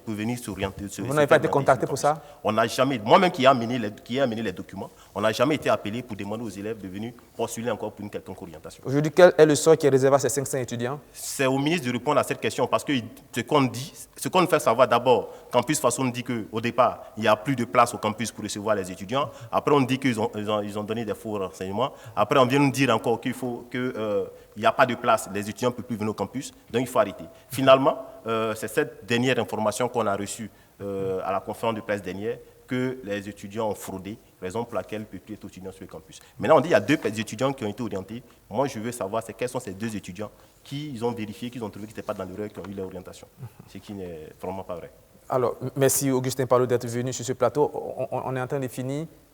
Des dernières phrases, et puis on vous libère. Ce qu'on demande aujourd'hui, c'est au ministère de l'Enseignement supérieur de trouver des solutions pour les 500 bacheliers qui n'ont pas eu le chemin de l'université et de tout faire pour qu'ils soient orientés, pour que les parents aussi aient un cœur tranquille et qu'ils comptent sur eux beaucoup. Puis je remercie BF1. Il y a aussi les retards académiques qu'on a vu à l'université Nazir Bonny, où pour des étudiants de la promotion 2018-2019 de la filière biologie, ils sont encore en première année en 2021. Ils n'ont même pas encore les résultats du premier semestre de première année. Ce qui est déplorable, c'est extraordinaire. Ce n'est pas seulement qu'à Nazir Bonny, c'est un peu partout dans toutes les universités. Je vous dis que LM 2018, bachelier 2018 à l'université Joseph Kizerbo, qui ont commencé les cours en décembre 2018, jusqu'à présent, sont toujours en attente de leurs résultats de S1. S1, c'est-à-dire? La première année, ils n'ont pas encore fini la première année. Et ça, c'est 2018. En 2021, ils ont commencé les cours en décembre 2018 et nous sommes aujourd'hui en mars 2021. Qu'est-ce qui bloque tous ces résultats? Qu'est-ce qui se passe? Ce sont les professeurs, c'est l'organisation. Il y a un problème. Le problème, vraiment, il se trouve à tous les niveaux. À tous les niveaux. Au niveau politique, au niveau de l'enseignant, au niveau des étudiants. Il faut le dire clairement, se trouve à tous les niveaux. On ne pourra pas faire le tour de tous ces problèmes ce soir parce que le temps ne nous suffit pas. On va éventuellement organiser un grand plateau avec beaucoup plus de temps où on pourra vous inviter pour que vous puissiez expliquer ce qui se passe, pour que ces années qui se chevauchent, ces retards académiques qui créent des problèmes pour les étudiants, mais aussi pour les parents d'élèves qui dépensent, qui attendent. Et puis, les enfants n'ont pas de diplôme et ça crée... Même qu'avec le diplôme, c'est difficile d'avoir de l'emploi. Je me souviens de notre doyen à l'université qui nous disait « Faites vite, prenez vos diplômes, partez, parce que le plus dur, c'est après le diplôme pour avoir une insertion sociale. » Merci Augustin Palot d'être venu. Merci.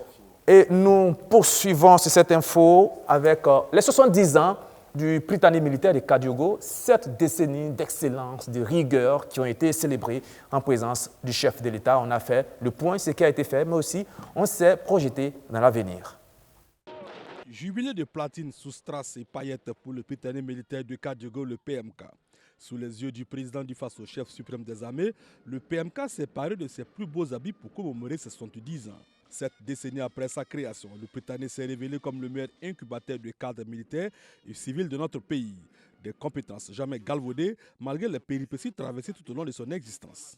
Créé en 1951, bien avant les indépendances, l'établissement a été pérennisé par nos devanciers dans leur vision de mettre les valeurs humaines au cœur de notre autodétermination. Depuis, l'école a pris le temps de grandir, de se forger, de se lever. Surmontant les obstacles et les péripéties de l'histoire de notre pays, Elle a dû parfois s'adapter et quelquefois même se réinventer pour finir par s'imposer comme une référence, en cultivant une valeur capitale, l'excellence. Cette excellence est devenue une étiquette et aujourd'hui encore, après 70 ans d'existence, elle est la marque de fabrique du Prytanée militaire de Kadiogo.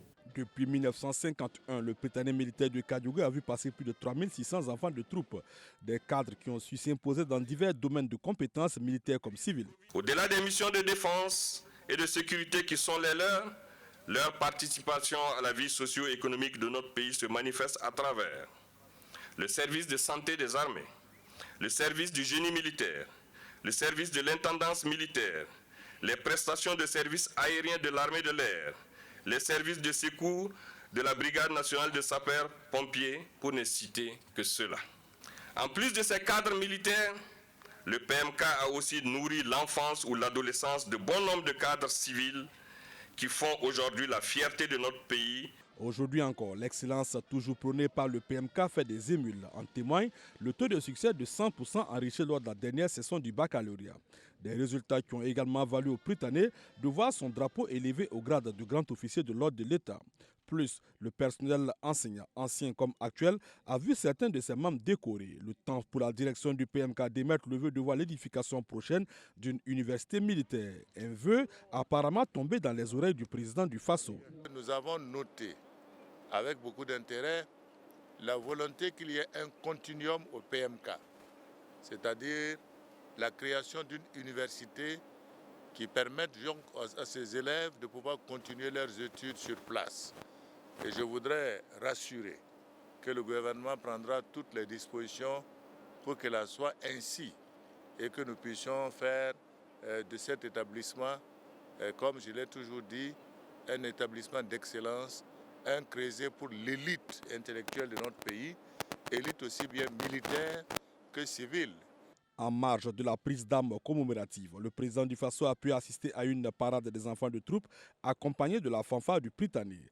Ce 70e anniversaire se veut également le moment de capitaliser les expériences du PMK et de renforcer son implication dans la vie de la nation. On entame notre virage de ces 7 infos. On va parler de littérature et de droits humains. Comment se portent les droits humains au Burkina Faso? Quelles sont les avancées en la matière, les retards aussi? À toutes ces questions, 2 femmes ont tenté de répondre et cela a donné le livre « Le contrôle international des droits humains, l'expérience du Burkina Faso », un livre qui a été dédicacé au cours de la semaine. On regarde et puis on revient. Le contrôle international des droits humains, l'expérience du Burkina Faso, c'est le titre du tout nouveau bébé du paysage littéraire burkinabé. Une œuvre qui relate un ensemble d'informations sur le mécanisme de droit exercé au Burkina Faso. Une première expérience en littérature pour Julie Prudence Nigna et Julie Rose Ouedraogo, toutes 2 conseillères à la cour d'appel de Ouagadougou. Et nous avons voulu capitaliser l'expérience du Burkina Faso en la matière, qui n'est pas négligeable parce qu'il y a 2 pays déjà qui sont venus partager notre expérience et nous trouvions que c'était une bonne idée de pouvoir mettre au su et au vu de toutes les populations burkinabées tout ce processus qui se déroule sans que les gens ne soient effectivement informés de cela. Dans l'œuvre, les 2 magistrats proposent des pistes pour corriger les insuffisances liées au droit et à la justice au Burkina Faso. Les moyens qu'il faut mettre à la disposition du ministère en charge des droits humains, qui est maintenant avec le ministère de la Justice, pour l'élaboration des rapports. Parce que c'est à travers ces rapports-là que l'on peut savoir ce qui a été fait, quels sont les acquis en matière de promotion des droits humains. Donc c'est une des recommandations fortes que nous avons eu à faire, ainsi que le processus, parce que si vous parcourez le livre, on se rend compte qu'il y a quand même des failles et des insuffisances dans tout le processus d'élaboration de ces rapports-là. Le contrôle international des droits humains, l'expérience du Burkina Faso, est disponible dans les librairies de la place au prix de 5 000 francs CFA. Voilà, le contrôle international des droits humains, l'expérience du Burkina Faso. Je vous le disais, un livre écrit par 2 femmes, 2 Julie, Julie Prudence Nigna Somda et Julie Rose Ouedraogo. Mesdames, bonsoir. Merci d'être venue sur ce plateau. D'abord, une première question d'ordre général. On entend souvent droits humains, droits de l'homme. C'est quoi les droits humains, si on devait expliquer à nos téléspectateurs rapidement, dans un français facile? Merci déjà à BF1 de nous recevoir sur ce plateau. Droits humains, droits de l'homme, ce sont deux expressions qui veulent dire la même chose. À l'origine, on disait droits de l'homme. Et puis, avec l'évolution, on a voulu dire droits humains pour englober, pour que ce soit vraiment tout le monde, que ce soit les femmes, que ce soit les hommes, toutes catégories confondues, qui soient pris en compte. C'est pourquoi on appelle ça droits humains. Alors, comme définition en français, très simple, c'est l'ensemble de tout ce dont l'être humain a besoin pour être épanoui. Donc, boire de l'eau, manger, s'habiller, se loger, l'éducation, la santé, etc. C'est tout ce dont l'être humain a besoin pour être épanoui. En français, très simple. Alors, au niveau du Burkina Faso, quelle est la situation en ce moment en ce qui concerne les droits humains? Est-ce qu'on en a fait assez? Il y a encore beaucoup de chemin à faire. Si vous devriez dire un bilan de ce qui se passe au Burkina Faso en termes de droits humains, qu'est-ce qu'on pourrait dire? Allez-y, madame. Oui, le Burkina Faso a quand même une expérience riche en la matière et c'est ce qui est capitalisé dans le livre. Et en parcourant le livre, on voit que depuis belle lurette, le Burkina Faso participe aux instances de contrôle de la situation des droits humains.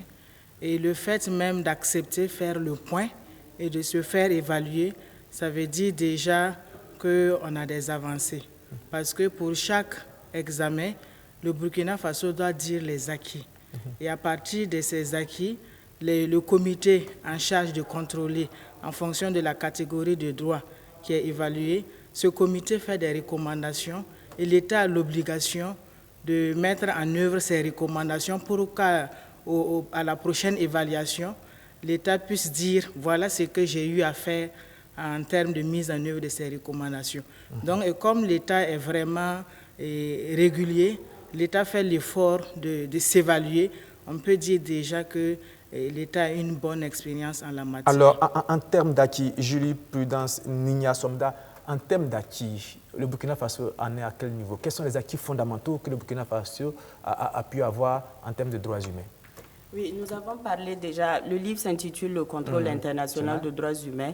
C'est que mon mot vient de décrire, c'est vraiment le processus qui permet de contrôler la mise en œuvre des recommandations qui sont formulées. Mais pour qu'il y ait des recommandations, il y a d'abord un état de lieu qui est dressé en matière de droits humains de manière générale. Ça, c'est pour ce qui concerne l'examen périodique universel. Mais il y a également l'état des lieux dressés pour ce qui concerne les droits spécifiques. Par exemple, les droits des femmes, les droits de l'enfant, les droits des personnes handicapées, les droits des personnes, des travailleurs migrants, etc. Donc, et chaque convention met en place un comité pour justement évaluer tout ce qui est fait sur le plan législatif, réglementaire, administratif en matière de droits humains. Donc ça, c'est le processus pour le contrôle international des droits humains. Et le Burkina Faso se prête à cette évaluation de manière périodique. D'ailleurs, comme tous les autres pays, puisque c'est une disposition. De ce point de vue, c'est déjà une avancée, parce qu'aujourd'hui, on perçoit déjà la nécessité de se faire évaluer, d'élaborer ces rapports, on accepte de se faire évaluer. On accepte, oui. Et le Burkina Faso, ce n'est pas pour nous jeter des fleurs, mais nous acceptons le plus souvent les recommandations qui sont formulées, ce qui n'est pas le cas de tous les États. Il y a des États qui refusent, il y en a qui refusent les recommandations qui leur sont faites, mais nous, on accepte les recommandations le plus souvent. Et lorsque nous revenons sur notre territoire, par exemple, en 2013, il y a un plan d'action qui a été élaboré pour justement mettre en œuvre les recommandations qui ont été faites et avancer en matière de droits humains. Maintenant, faire un état de lieu pour chacun des droits, c'est un exercice qui n'est pas facile parce que les droits humains évoluent beaucoup. Mais il faut dire qu'en matière de droits civils et politiques, le Burkina, quand même, aujourd'hui, présente un visage assez propre, acceptable. Je vais dire, voilà, acceptable. Maintenant, pour ce qui concerne les droits socio-économiques et culturels, là, il y a un problème parce qu'il revient, la question se pose de savoir, est-ce que tout le monde va à l'école? Est-ce que tout le monde peut se soigner quand il veut, comme il veut, avec ses moyens? Est-ce que tout le monde mange à sa faim? Est-ce que tout le monde boit de l'eau potable? Est-ce que tout le monde est bien logé, etc. Et vous-même, vous pouvez faire l'évaluation de par vous-même. Mais nous avons essayé, en tout cas, de faire ressortir ce qui est dit dans les rapports, quelles sont les recommandations qui sont formulées, quels sont les efforts que le Burkina fait pour mettre en œuvre ces recommandations au niveau du Burkina. Et tout cela est contenu dans ce livre? Bien sûr, c'était l'objectif. Alors, comme vous venez de le dire, tout n'est pas rose. C'est-à-dire qu'il y a encore des choses à faire, il y a des chantiers encore à défricher, quelques chantiers sur lesquels le Burkina Faso a encore des efforts à faire. C'est quoi? Bon, déjà, pour continuer avec les droits économiques, socio-culturels dont parlait tantôt Mme Somda, il faut déjà que l'on puisse ratifier le protocole qui nous engage à rendre ces droits justiciables comme les droits civils et politiques. Parce que mon analyse, c'est que ces droits sont de plus en plus respectés parce qu'il y a la possibilité pour les citoyens d'engager la responsabilité de l'État s'il y a une violation de ces droits. Ce qui n'est pas le cas avec les droits sociaux et les droits économiques notamment. Alors que tant qu'il n'y a pas cette obligation, c'est vrai que l'État met les moyens, mais je me dis que s'il y avait cette obligation et s'il y avait cette crainte d'avoir sa responsabilité engagée en cas de non-mise en œuvre des recommandations en la matière, ça peut être une motivation pour l'État d'essayer de corriger cela. Mais vous convenez avec moi que c'est difficile. Par exemple, Madame parlait des soins de santé. Si les Burkinabés ont la possibilité de traduire l'État en justice parce qu'ils n'ont pas eu des soins de santé, ou parce qu'ils n'ont pas eu de l'eau, n'ont pas eu des logements, ça va faire beaucoup, parce que dans ces domaines-là, il y a encore beaucoup à faire, vous le savez. Oui, c'est vrai que le plus souvent, c'est ce que les pays africains avancent comme argument, justement, pour ne pas faire cette convention. Parce que si vous ratifiez les textes, vous tombez sous le coup de la loi. Exactement. Mais il faut aussi avoir le courage d'avancer. C'est vrai que c'est demander beaucoup à l'État, mais il faut avoir le courage d'avancer. Et pourquoi le Burkina ne serait pas le premier pays, justement, à ratifier cette convention? Et au-delà de ce qu'elle a dit, nous avons aussi pour objectif, justement, de faire de telle sorte que l'opinion publique puisse connaître les droits humains et comment le processus se déroule, et sur le plan national et sur le plan international. Donc, il y a des efforts toujours à faire. Si vous voyez la couverture du livre, il y a le soleil, le vent, ça veut dire que le Burkina Faso s'est réveillé. Nous avançons en matière de droits humains, mais il y reste beaucoup à faire pour que le soleil soit vraiment... Alors, pourquoi vous avez écrit ce livre? Nous avons écrit ce livre pour capitaliser une certaine expérience, une expérience vécue, une expérience... ressenti, et c'était bon c'était un devoir de mémoire aussi, et c'était surtout aussi pour à l'endroit du monde estudiantin, à l'endroit par exemple des conseillers en droits humains, parce que vous savez qu'au niveau du ministère des droits humains, il y a des conseillers en droits humains, il y a des attachés en droits humains, et c'était bon que tout le monde puisse savoir ce processus-là, comment ça se déroule, et qu'il existe, parce que je vous assure qu'il y a même des personnes avisées qui ignorent ce processus-là et qui se demandent à quoi servent les droits humains, à quoi sert le ministère des droits humains. Vous voyez que depuis un certain temps, depuis bien longtemps d'ailleurs, il est quelquefois rattaché, quelquefois scindé. Voilà, exactement. Donc, il faut vraiment fixer les choses. Il faut qu'on connaisse l'importance des droits humains, parce que les droits humains sont universels et concernent tout être humain. Et vraiment, c'est une nécessité. On se bat pour que les droits humains soient effectifs. Et nous deux, nous travaillons dans le domaine des droits humains, dans le domaine des droits des femmes. C'est pour nous un témoignage. On n'a pas nous ne pensons pas avoir tout dit, mais au moins on a fait un pas. Et c'est une manière d'encourager, c'est une manière nous-mêmes de dire ce que nous avons vécu, de dire ce que nous connaissons aussi à travers des droits humains plutôt. Le contrôle international des droits humains, l'expérience du Burkina Faso, c'est un livre qui est fait pour qui? Les étudiants, les travailleurs, tout le monde? Oui, tout le monde, parce que ce qu'il faut dire, c'est que c'est un livre qui a été écrit dans un français facile. Comme on le dit. On n'a pas besoin d'être juriste pour comprendre. Donc, c'est vraiment un livre pour informer, pour connaître aussi ses droits. Ses droits et connaître le processus de contrôle de ce droit-là. Et même à l'intention des dirigeants qui ne sont pas tous des juristes, et en comprenant mieux le processus, ça peut conduire à un certain intérêt. Voilà, pour ce contrôle-là et mettre les moyens. Merci bien, mesdames. Il coûte combien? Pour l'élaboration des rapports, 5 000 francs. 5 000 francs. On peut le trouver où? Dans les librairies. Dans les librairies. Merci bien, mesdames. Restez avec nous. On va vers la fin de cette émission. Nous sommes déjà en retard, mais c'était un sujet important. Il fallait qu'on en parle. Et quand on reçoit les femmes, il faut leur donner la parole pour qu'elles puissent dire tout ce qu'elles ont envie de dire. On va continuer pour parler de cette rencontre gouvernement-secteur privé, une rencontre pour préparer la grande rencontre État-secteur privé. Le Premier ministre et les chefs d'entreprise du privé se sont rencontrés pour jeter les bases de la grande future rencontre de septembre prochain. Après plus d'1h30 d'échanges avec le chef du gouvernement, les hommes d'affaires burkinabés sortent avec le sourire aux lèvres. Cette rencontre secteur privé-gouvernement est quasiment unique dans la sous-région. Il faut dire que les autres membres des secteurs privés des autres pays de la sous-région nous demandent comment nous avons fait pour établir ce genre de relations avec notre gouvernement. Nous leur avons expliqué que ça va de la volonté du gouvernement d'apaiser et de résoudre les problèmes du secteur privé, ce que nous constatons et qui se passe extrêmement bien.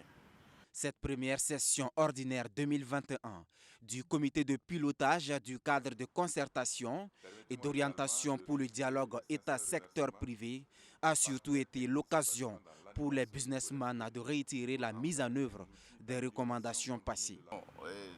L'indemnisation des entreprises qui ont été victimes en 2014, accélérer l'indemnisation de ces entreprises-là qui sont encore en grande difficulté, et aussi résoudre le problème des marchés publics en instituant un guichet unique. Voilà les 2 points.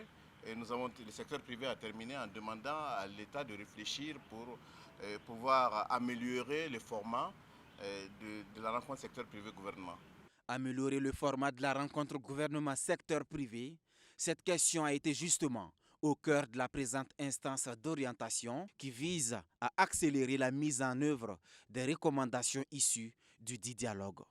Nous avons pu, sous l'égide de son Excellence le Premier ministre, discuter avec les structures d'appui au secteur privé, discuter avec l'ensemble des services techniques des différents départements ministériels, dégager les perspectives pour la prochaine rencontre et bien entendu nous donner rendez-vous pour continuer le dialogue permanent entre le secteur privé et l'État. La tenue de cette première session du comité de pilotage constitue une étape importante dans le processus de déroulement des activités du CODESP 2021, en ce sens qu'elle devra permettre de donner des orientations claires pour la mise en œuvre diligente des recommandations et engagements, ainsi que la conduite des différentes activités prévues. Christophe Dabiré poursuit en rassurant que son équipe travaille à améliorer le climat des affaires au Burkina Faso.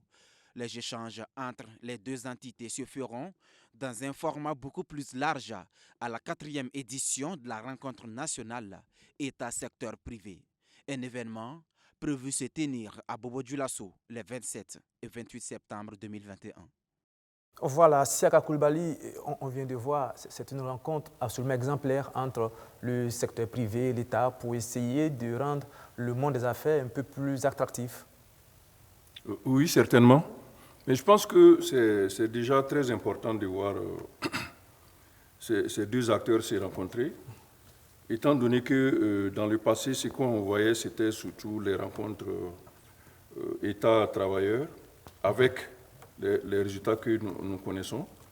Et la reprise, donc, à ce niveau-là, des échanges entre le gouvernement et le secteur privé pourrait permettre de faciliter plusieurs dossiers, étant entendu que ce sont les 2 grands employeurs qui se sont retrouvés là. Ça, c'est un volet de leurs échanges.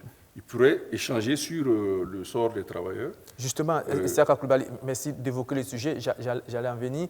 C'est vrai que ce genre de rencontre, pour les travailleurs qui ont des revenus assez modestes, qui regardent ce genre de réunion, ils se disent peut-être que c'est un entre-soi entre les élites du pays. Pourquoi je dis cela? Parce que quand on prend, par exemple, et là j'ouvre une parenthèse, le code du travail, aujourd'hui c'est un code, pardon pour le mot que j'emploie, presque esclavagiste, où on peut signer des CDD à l'infini, où lorsque un employé est licencié de manière abusive et qu'il gagne de manière hypothétique son procès, ses indemnisations sont plafonnées à quelques malheureux mois, de 10 mois ou 1 an.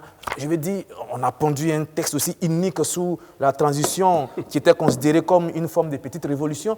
Est-ce que ce n'est pas un entre-soi? Comment est-ce que l'ouvrier simple peut percevoir ce genre de rencontre? Mais les spécialistes trouvent que le cadre juridique du travail est un cadre libéral, qui est prévu faciliter la croissance économique. Donc c'est ça l'objectif. Au détriment des travailleurs? Au détriment peut-être pas, puisque la protection existe toujours, à savoir l'inspection du travail, le tribunal du travail existe toujours, et les dispositions qui sont prévues pour protéger les travailleurs également existent. Mais ce que moi je veux dire ici... Parce que là, il parle d'indemnisation des entreprises qui ont été touchées pendant le soulèvement populaire. Mais quand il s'agit d'indemniser les employés qui ont été licenciés de manière abusive, on n'en parle pas trop. Voilà, ces entreprises qui ont été incendiées ne peuvent pas employer. Absolument, absolument. Donc le fait donc de les indemniser peut normal. Faciliter soit la reprise des travailleurs, soit leur indemnisation également en retour. Donc c'est déjà un pas, à mon avis, de tenir ce type de rencontre-là. Peut-être qu'on peut réfléchir au format, même si on n'accepte pas les travailleurs dans ce type de rencontre, on peut avoir peut-être des doléances ou quelque chose qui viendrait des travailleurs sur la table donc, de ces décideurs-là. Peut-être que cet aspect peut être vu, de sorte qu'ils ne discutent pas seulement de ce qui concerne les patrons et l'État, mais aussi de la matière même de l'entreprise, à savoir une partie qui concerne les travailleurs. Mais pour l'instant, il faut dire que ces entreprises et ces entrepreneurs prêchent pour leur propre chapelle. Les travailleurs sont des parents pauvres, vous le savez, comme je viens de le dire, avec des conditions de travail et un code du travail. Il y a aussi un code du travail complètement, franchement, des rencontres à revoir. Travailleurs et État qui sont aussi prévues pour se tenir, donc qui pourraient permettre que les travailleurs également recensent les éléments que vous avez soulevés, en lien avec l'État et le secteur privé. Absolument. Alors, donc il faut une grosse réflexion sur toutes ces questions-là, à mon avis. Et le Haut Conseil du dialogue social, normalement, était prévu pour être l'endroit qui centralisait ces questions-là. Je précise qu'il y a une rencontre en ce moment, il y a des discussions entre les organisations syndicales et l'État pour essayer de revenir sur toutes ces questions. Mesdames, vous qui parlez des droits humains, quand on parle de droits humains, c'est aussi le droit des travailleurs. Vous connaissez très certainement notre code de travail qui permet à l'employeur d'avoir tous les droits, tous les pouvoirs au détriment des employés. Qu'est-ce que vous en dites? Petit commentaire rapidement. Bon, je ne vais pas trop m'aventurer dans ce domaine, mais ce que je peux dire, c'est que la concertation permet de résoudre beaucoup de difficultés, beaucoup de problèmes. Et ces cadres d'échange-là sont les lieux, les tribunes où il faut poser vraiment tout ce qui existe comme difficulté. Et n'oubliez pas que le Code a fait l'objet de beaucoup de réflexions à l'époque avant d'être adopté dans comme il est aujourd'hui. Donc, du coup, s'il y a des révisions à faire, c'est le lieu de poser les problèmes clairement sur la table, d'y réfléchir et puis de revenir sur ces décisions-là, de relire le code s'il le faut. Mais c'est vrai que les travailleurs se plaignent beaucoup. Ils ont sûrement raison, mais il faut une concertation, il faut des échanges, il faut des cadres, justement, comme la rencontre que nous venons de voir, pour pouvoir dépasser ces problèmes-là et les résoudre, en tout cas. Madame? Oui, bon, sur ce sujet, j'ai eu la chance de faire partie d'une équipe de consultants pour faire des propositions d'amélioration des textes nationaux pour les conformer à nos engagements internationaux. C'est d'ailleurs une étude commanditée par le ministère des Droits humains. Et la recommandation qui était faite à ce sujet, c'est de reprendre les dispositions de l'ancien Code du travail qui était plus protectrice des droits des travailleurs. C'était vraiment une des recommandations fortes de cette étude. On espère que le ministère qui a commandé cette étude va en tenir compte. Voilà. C'est extraordinaire. On régresse. On a régressé. C'est ça qui est extraordinaire. C'est-à-dire que les années passent, on régresse. C'est peut-être aussi, je ne sais pas, mais je me dis peut-être que c'est un rapport de force au moment où le texte est adopté. Et aujourd'hui, et quel moment? Voilà, et quel moment? Exactement. Et quel Maintenant, moment? il faut en tenir compte, il faut revenir sur ça, il faut discuter, il faut réviser. Il faut Après l'insurrection populaire. Voilà. Voilà. Après l'insurrection populaire, on prend des tests. Bon, pour les travailleurs qui ont certainement marché, enfin, c'est un autre débat. On va y revenir peut-être une prochaine fois, on aura assez de temps. Mesdames, Messieurs, on va terminer avec la semaine internationale de la courtoisie au volant. C'est cette semaine qui vient de finir. Eh bien, comment est-ce que vous vous comportez au volant dans les rues de Ouagadougou, de Bobo-Dioulasso, sur les routes? Quel accident on pourrait éviter en étant tout de même un peu courtois? Eh bien, c'est un sujet qui nous concerne tous, qu'on soit automobiliste, motocycliste ou encore piéton, même cycliste simplement. Vous l'avez peut-être déjà vécu en pleine circulation sur la route, les coups de klaxon impromptus, des freinages brusques, des usagers impatients, le tout dans un climat où nervosité, injures et civilité, même agressivité parfois en pillon sur rue, eh bien, c'est ce que Luc Pabelgem nous a montré dans ce dossier. Selon les... Le feu est vert à un des carrefours de Ouagadougou. Klaxon et vrombissement s'entremêlent. C'est la débandade où le sauve-qui-peut serait-on tenté de dire. Au bruit de moteur s'ajoutent parfois des injures et d'autres incivilités. Ouaga, surnommée jusque-là la capitale des deux roues, voit son parc automobile s'agrandir. Dès lors, la cohabitation entre automobilistes, motocyclistes et piétons s'avère difficile. Pourtant, une petite dose de courtoisie ou de tolérance rendrait la circulation plus agréable. Céder le passage à un autre usager de la route, quand bien même on a la priorité, s'appelle de la courtoisie. C'est ce qui manque dans la circulation dans la capitale burkinabé. Chaque usager se méfie de l'autre. Je suis déjà automobiliste, donc ce que je peux dire que c'est quelquefois difficile. Voilà, quand vous êtes arrêté au feu, à peine le feu passe, au vert, on vous klaxonne, alors qu'il faut permettre à celui qui est devant vous de vous laisser passer et que bon, quand la circulation est dégagée, vous puissiez avancer en toute sécurité, quoi. Aussi, parfois, il y a des dépassements qui se font, qui sont souvent dangereux. Ils vous frôlent et puis bon, voilà, ils vous font un doigt d'honneur comme ça et c'est pas du tout intéressant. Des conducteurs nerveux, impulsifs ou agressifs, on en croise à longueur de journée sur nos routes. La route est devenue une arène où se livre une bataille sans ménagement, une situation qui a amené l'AFPC, l'Association française de prévention des comportements au volant, a lancé en 2001 la journée de la courtoisie au volant, devenue plus tard en 2008 la semaine internationale de la courtoisie au volant. L'année 2021 connaît la 22e édition de cette semaine qui se tient du 15 au 22 mars. Il s'agit pour les initiateurs d'amener les usagers de la route à regarder en face leur comportement sur la voie publique. La courtoisie au volant peut éviter des accrochages. Ce véhicule ne serait pas sur cette motocyclette s'il y avait eu plus de vigilance. Son conducteur ne sait toujours pas comment c'est arrivé. En tout cas, moi, j'étais au feu. Et le feu est passé au vert. Et moi, j'ai décollé. Voilà, quand j'ai décollé, sur le moment, j'ai entendu le choc. Bon, moi, c'est pas... je ne savais pas qu'il y avait quelqu'un qui allait quitter de ma droite pour traverser le petit goudron que vous voyez là. Bon, c'est comme ça.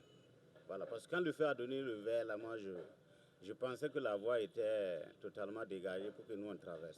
La victime est sous le choc, encore meurtrie.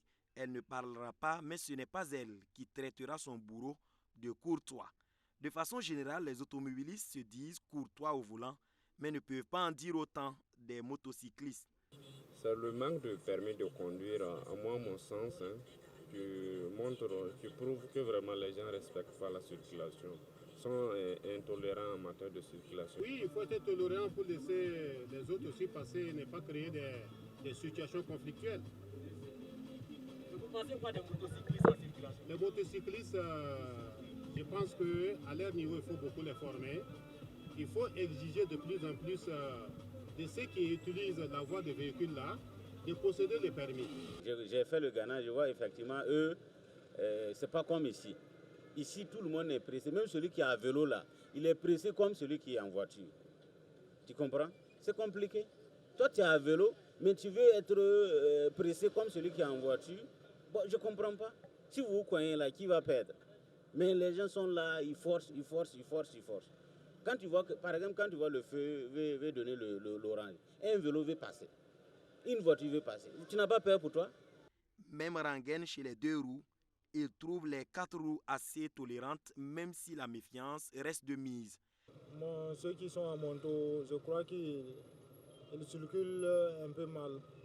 Les hommes circulent un peu... Bon, je veux dire que les jeunes circulent un peu mal que les vieux. Tolérant en circulation, certains oui, mais certains franchement, bon, peut-être que c'est parce qu'ils sont des débutants. Et le plus souvent, ce qu'on remarque, ce sont les femmes. Quand il s'agit d'une femme, il faut vraiment se chercher. Hein. Voilà, peu importe que tu sois à droite ou pas, il vaut mieux te chercher. Voilà, parce que généralement, les femmes ne maîtrisent pas. Les auto-écoles accordent une bonne place à la tolérance des autres usagers en circulation. Être courtois en circulation, c'est bien entendu,